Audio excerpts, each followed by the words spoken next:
Mm-hmm. Well, I mean, obviously, I think, it's obviously all going towards the internet. How they're gonna do it, I don't know. I mean, I think it's just a new day. I was thinking about the other day, they're just gonna really have to figure out a new way of making money. I mean, I make money from advertising on my site, but I make money doing a lot of different things, book sales or print sales or shooting ads and things. So, my revenue stream is very mixed.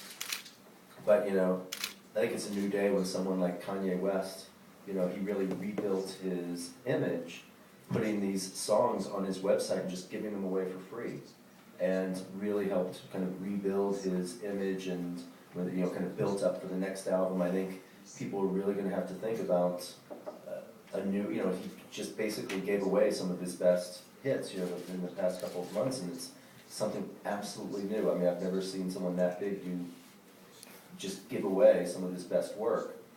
And I think that's going to be their challenge. But, I think a lot of them feel like they're giving away something, like doing the internet is almost like they're having to figure out how to do this new thing, like it's not great. And I think once people, really get used to looking at images and reading the information, all of that on the internet, there's going to be very difficult to go back.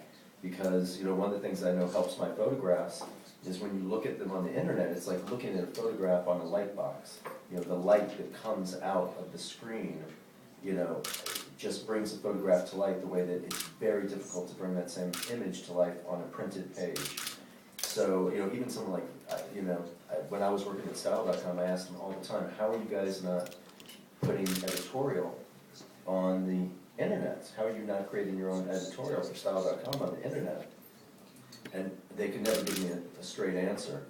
But, just wait until, Arthur Elgort and Peter Lindbergh and all these guys, they're too old to really understand how beautiful they're. I mean, I don't know if they do.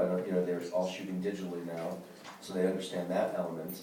But once you show your editorial images on the internet, and it gets to the next level where the images are big and they're easy to flip through, and it's going to be a whole new day. I mean, I think the first step is that iPad, that's small and thin.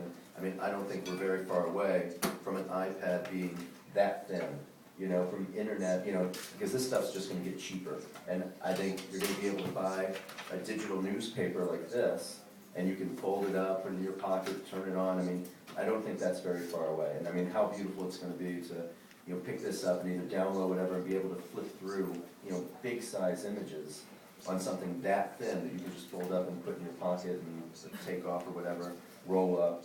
So it's definitely headed in that direction.